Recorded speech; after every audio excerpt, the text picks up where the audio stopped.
What's going on, my guys? My name is Vishal. Welcome to the episode again. Obviously, we're trying to keep this channel relatively Honda related. So today, it's not a K-swap video. It's actually one of my own videos for my own car. So we got my EK9. We've been having a lot of water leaks coming into the boot. So normally water will sit here, will sit over there as well. Over the past year or so, we sorted half of it out where all of the sealant started cracking around, obviously, this section here. What we're going to do is we're just going to redo the rear light seals as well, because we have noticed there's a bit of cracking over there, and if you notice up here as well, if it focuses, there's also more cracking going on there. So what we're going to do is we're going to put sealant on it and try and eliminate more water leaks. We've got brand new light seals which we're also going to fit at the same time. May as well, just going to get toffee wheel out and remove all of this excess silicone, which didn't actually stop the water coming in, because it just sits up here and then comes into the shell from inside, as you can see from the rust marks. So we got the toffee wheel on the end of a drill. Just notice properly, you see that hairline crack right there in the middle of your screen? That is where the water's leaking in. So a little hairline crack, you can see a bit from there if it focuses. It gets inside, then obviously puts a big puddle in here. So just a little quick sealer on the car. Obviously this is all temporary at the moment. When the car does go for a full body respray, we're going to go back to bare metal. So this will allow me to at least drive the car without getting the boot full of water. Don't know where we last left off, but a bit of random white paint that we had here, just to go over the bits where they went almost to bare metal, basically just to protect it ever so slightly. As I said before, that this car will go to paint eventually, so all of this sealant here will be all painted and redone at that time. Right, I don't know what we got to on the last video, but we're back at the garage. It's another day. And we're just doing the last line for the catch can. As you can see, we've got the fittings on the catch can itself, and then we've got one already fitted.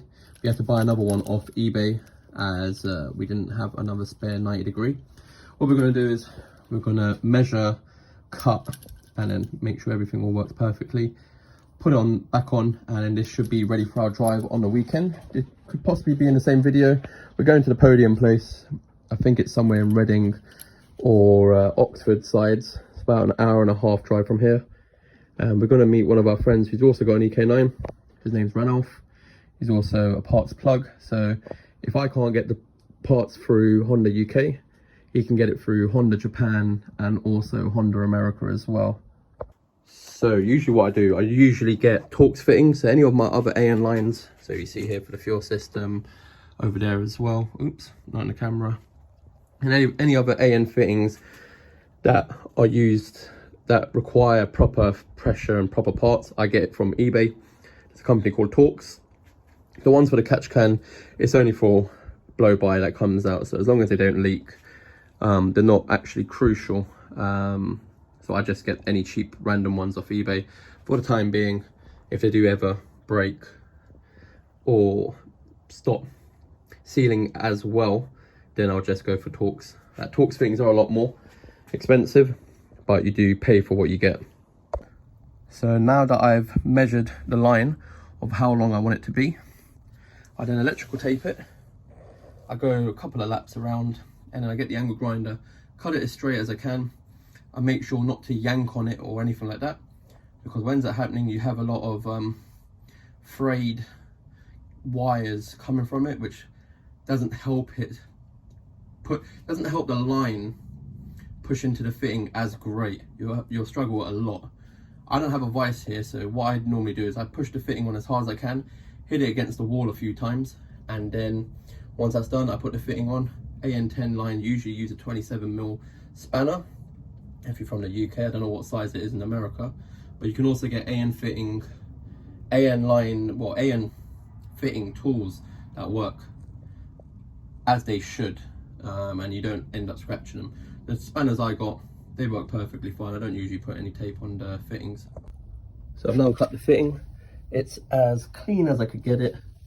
And then what I'll do now, I'll put the fitting on. In the next clip you'll see the fitting will be on this, as well as the other bit as well, the whole complete fitting. So if you see inside now, the pipe, the rubber pipe is now butt up against the threads. Don't worry about the scratches on this bit here. I was banging it against the brick wall. What I'm going to do is spray some brake clean down it.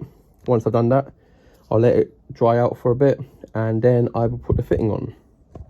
So I can't do this one-handed, but what I saw on Ghost Boy Aki's video, he usually puts a bit of WD-40 on there, allows it to go into the fitting here, and then that will allow it to slide in nicely, and then we can put the fittings on. If I had a vise, we could have done this in a vise. I've got another fitting in the toolbox that basically holds this, and then it just allows me to screw that only, and I don't need to hold onto this.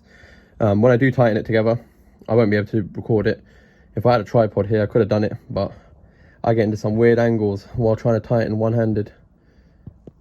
So the fitting is now fitted, just not too major scratches, but now I'm just going to fit to the car.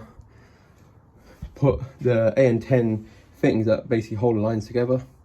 Going to put that on as well, just so it keeps it all nice. Then I'm going to put the air filter back on, make sure everything's all perfect, and then this section at least will all be done for the drive on Saturday. So now the line's fitted. I have to be careful here because it's actually ever so slightly sitting on the injector itself. I don't know if you can see it. It's not really, but I put the fitting on over here just so it holds them together all nice, and it's out of the way now. Gonna need to make another bracket to hold this back because usually there was a bracket that held it. So air filter's now back on. I've just had the old bracket that I had before. That's like a wing that I cut up just for metal that come off a friend's car.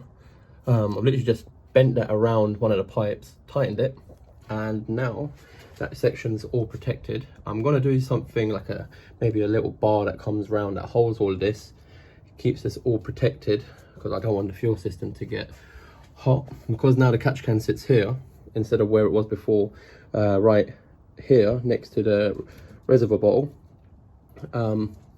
everything may get a bit hot this time, but I've got all the spare lines. Everything's got all of like the heat lines from Funk Motorsport.